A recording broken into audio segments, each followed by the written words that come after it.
Hey guys, Robert Kaw here, and it is like midnight right now, and this was the only time I could really schedule to do my video for the week. I'm doing my 52 book reviews and 52 weeks as videos. Before we get into the book, I'm actually just going to give a little side of kind of why I'm doing this. I actually have a speech impediment where I have to speak kind of like a monologue or just speak out loud continuously for about 15 to 20 minutes a day. Otherwise my speech decays to where it sounds like either I'm really drunk or I have a British accent. I'm not sure why it's like those two. Either I'm slurring my words or I have this weird accent that makes me sound Welsh. So, both are equally terrible, I guess. Anyway, now I've probably made all of my viewers, I guess, viewers and audience in, England and the Commonwealth or whatever upset. Let's get into our book review. Today's title is Dan Kennedy's No BS Direct Marketing by, obviously, Dan Kennedy. I bought this book in January of 2015, and it is September now, and I ordered this book and got it in Iowa. I'm in Vietnam at the moment. So you can kind of tell I enjoyed this book. I read it 9 months ago, and brought it all the way across the world with me to consult whenever I need some marketing advice. In fact, I enjoyed it enough that back when I finished the book, I wrote all the sort of essential, the points. There are 10 iron rules of marketing in here. I wrote all of them down on a legal pad, and I consult that about once a month whenever I'm starting to work on a new project. The book is actually split into 3 parts. The first part is the iron rules of marketing themselves. I'm just flipping over here so we can kind of see what they look like. You can probably notice none of them are super long. Most of them are about a page or less. Some of them are even just a paragraph. But boy, are they effective. I use these all the time. We'll just kind of talk about a few of them quick. And these are applicable to all sorts of things. This could be if you're writing a sales letter, you put in the actual mailbox for people to physically read. You run a blog, you run a website, you have an email marketing list. You can even use a lot of the marketing techniques in this, silly as this may sound, in online dating. Believe it or not, a lot of people have actually reported this. This isn't really talked about in the book. It is briefly for a little bit towards the end. But a lot of people actually use sort of sales techniques or sales letters in their, their Tinder profiles or OkCupid or Plenty of Fish or things like that, because they boost, women reading them or whatever, and they kind of also can pitch you as like a guy to go on a date with. So that's actually kind of interesting little side. We're not really going to cover that in this video, but it's just kind of an interesting thing of how marketing is applicable to business, relationships, sort of anything runs on marketing. So anyway, we aren't going to go over all the rules. There are 10 of them, and you can get the book. There's going to be a link in the description, an Amazon link. You can get the book and read all of them. Even if you don't want to buy the book, go to the library. The rules are pretty good. I've used them in a lot of ventures, done quite exceptionally well off of them. So alright, we'll just talk about a few of these. The first rule is a really important one, and that is there will always be an offer or offers.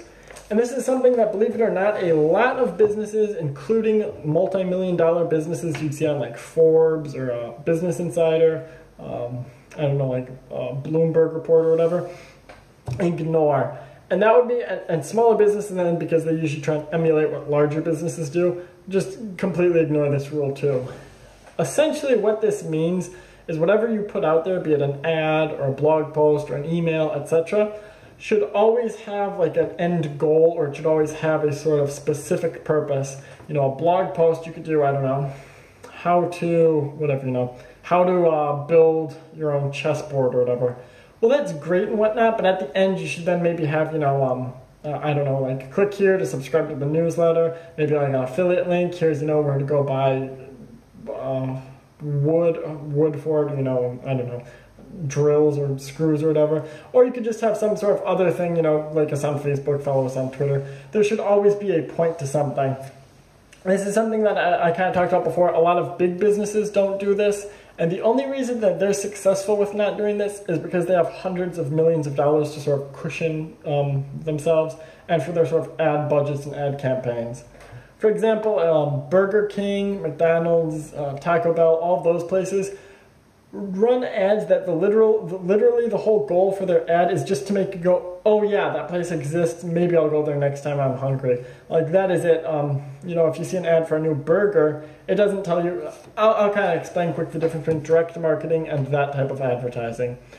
If you see an ad for a burger, it doesn't tell you like the benefits of it, or it doesn't get you to immediately buy one. It just kind of puts the idea that next time you're in the mood for a burger, you know, there's like the triple baconators at whatever place, or you know, something like that.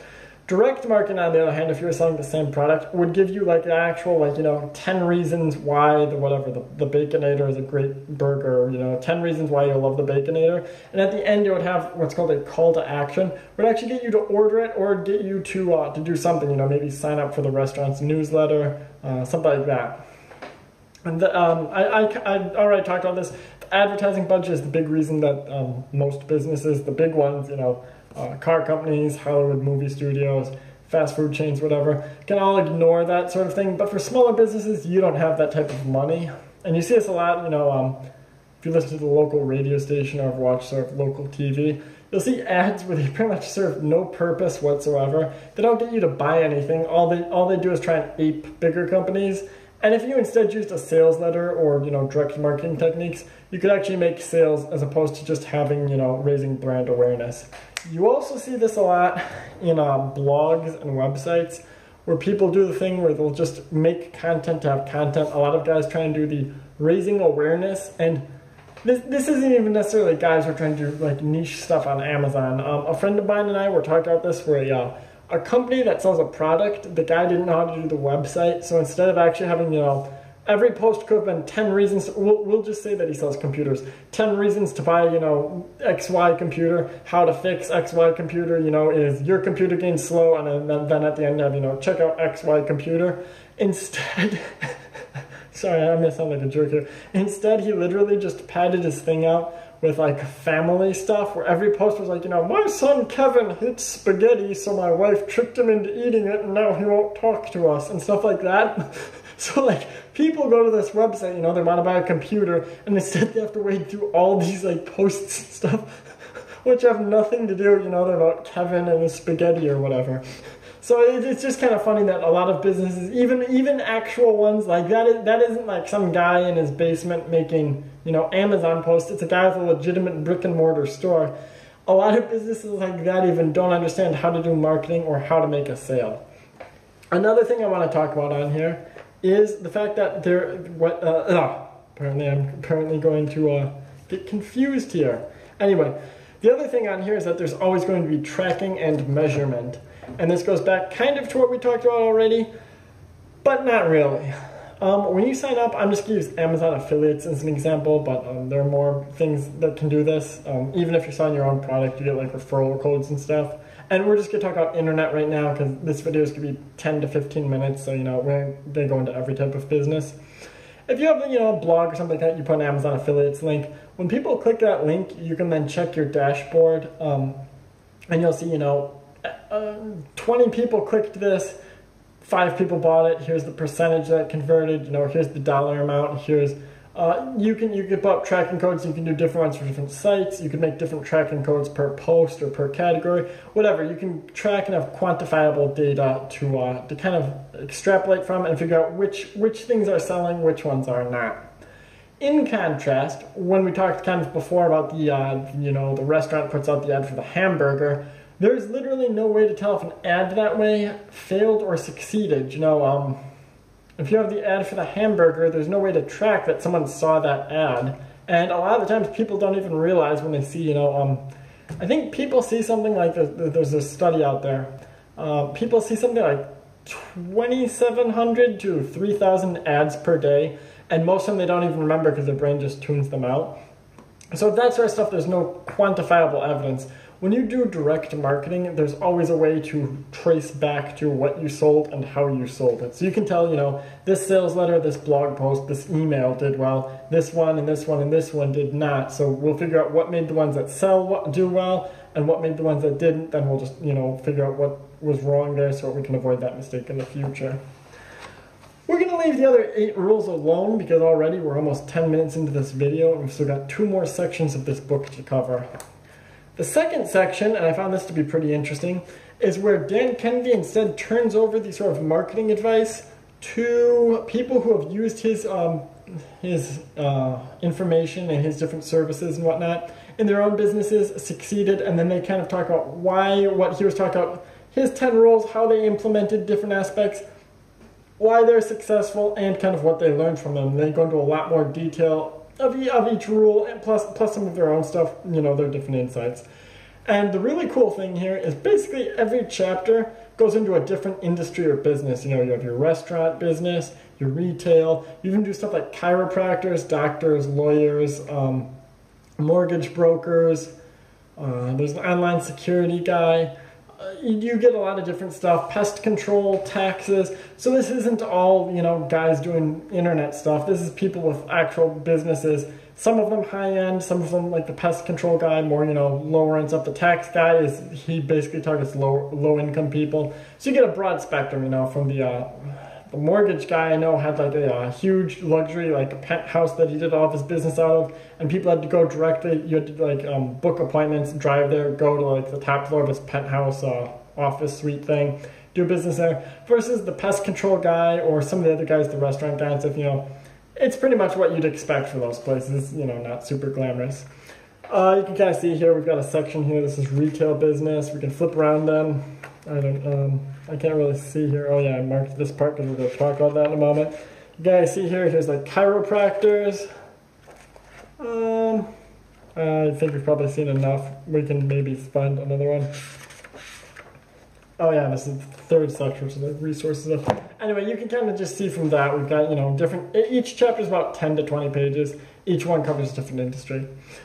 So what I was going to say about this is you can get a lot of ideas even if you aren't in that specific industry. For example, we already talked about the tax one, so we'll go back to where I have that bookmarked. It is by a guy named Chauncey Hunter Jr. and the chapter on taxes. And before I read this chapter, I always thought taxes were boring, like you probably do too.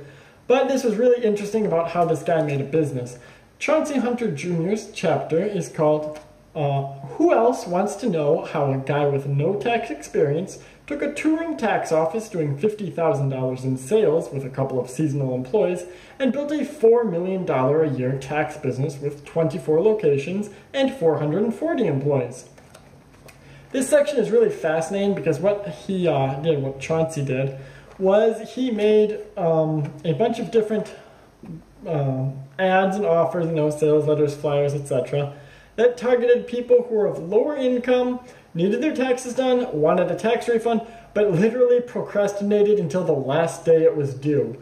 And instead of charging them for this, he took a certain percentage of their refund. I think it was like 10% or something like that. So, I don't know, they get whatever, $5,000 or something like that. He gets 10% of that, or they get, $1,000. He gets 10% just to file their taxes. It was really straightforward. Each taxing only took about minutes, basically, he kind of discusses in here, to actually file, but the profits on it were big.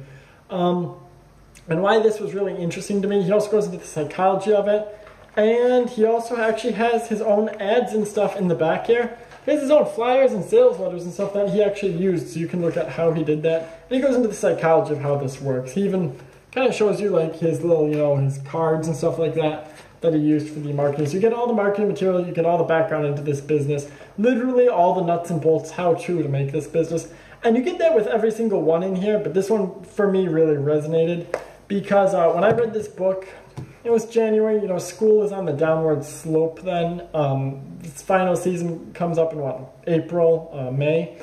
So I kind of took that idea. What I had done in the past, last fall, November or so, I'd done like academic writing where you basically do kids' homework for them.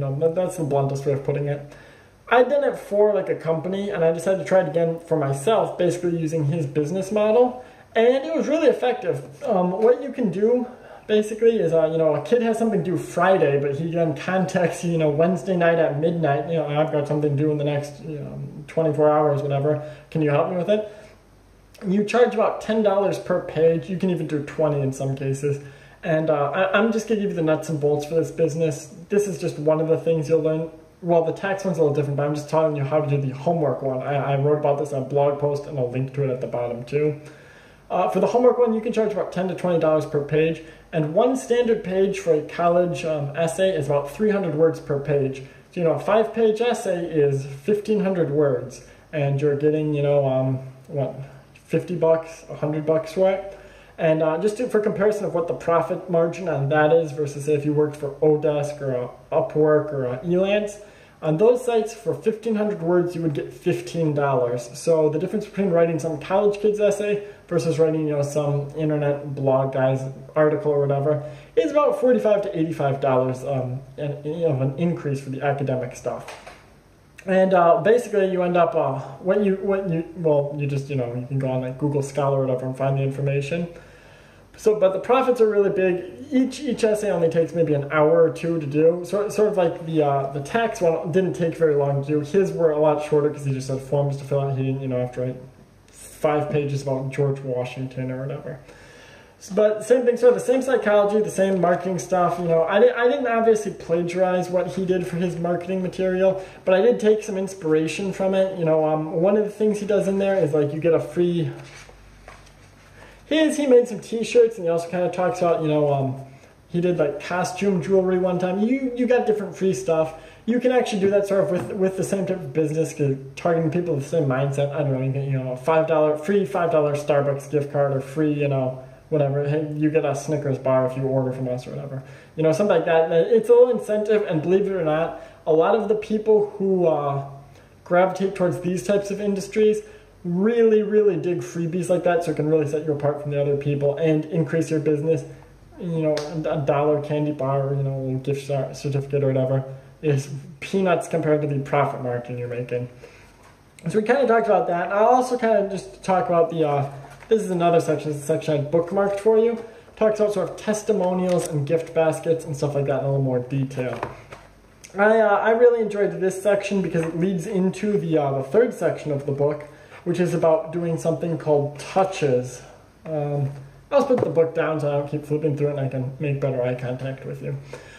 Touches are basically once you have a client, how to sort of get repeat business. And a touch could basically be anything. A great example of this, and one that works an awful lot, is if there's a holiday coming up, just send someone who you've worked for before, a client or whatever, an email or a greeting card or whatever, hey, happy Thanksgiving from, Robert Kahn Company or whatever.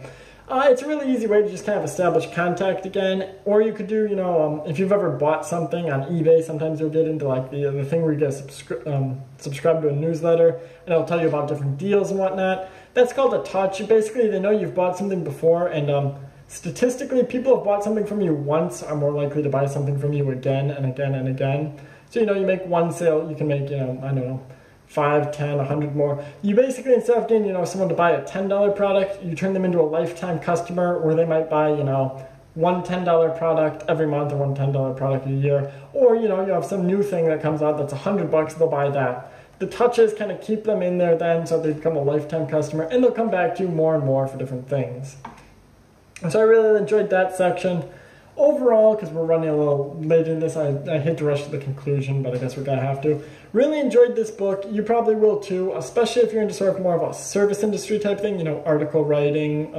Sales obviously too works really well with this. We kind of talked about how sales letters and direct response works. The iron rules of marketing definitely apply to that. I made a new blog recently. I've made a couple actually new blogs and sites, kind of based off the 10 rules of direct marketing, and it's really helped out with profits. I've got sites that are less than 3 months old and they're already turning a monthly profit.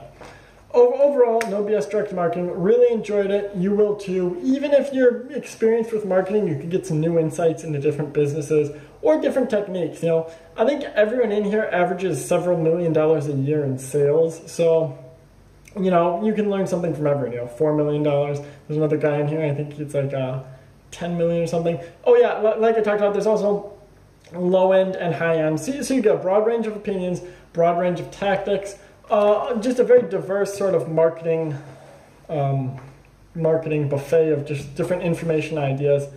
Oh yeah, before I leave you, I do want to talk about one thing which people on Amazon complain about and like froth at the mouth about this. But at the end of every chapter, there's a little biography of the person, and it usually tells you you can call this number or, visit this email for, more information about their business. A lot of people get really mad about that because they then were like, well, why'd that guy who has the restaurant business at the end plug his business? Well, this is a book about marketing, so it makes sense he's going to put his own marketing thing in there. You know, you'd be a pretty poor marketer if you're in a book, you know, you wrote a guest chapter or whatever, and you didn't plug your own thing. That kind of violates the, you know, there's always an offer or offers that violates the first rule. And secondly, you know, if you get mad about it, some of them are kind of obnoxious. Just take your hand and cover up the little thing at the end, or just skip over the little. It's always in a separate spot. It's not like they're pitching you in the actual chapter. So that was the last thing. So I wanted to address that complaint. Overall, though, the book's really good. One of my top 5 marketing books of all time. You can get a lot out of it. It's not an abstract book like the last book I reviewed, which was by Scott Adams. This is a how-to, nuts and bolts book. You can take the information from here, implement it into your own ventures, and, you know, watch as the sort of the profits and stuff add up. Like I said, Robert Kaw. Until next time, adios.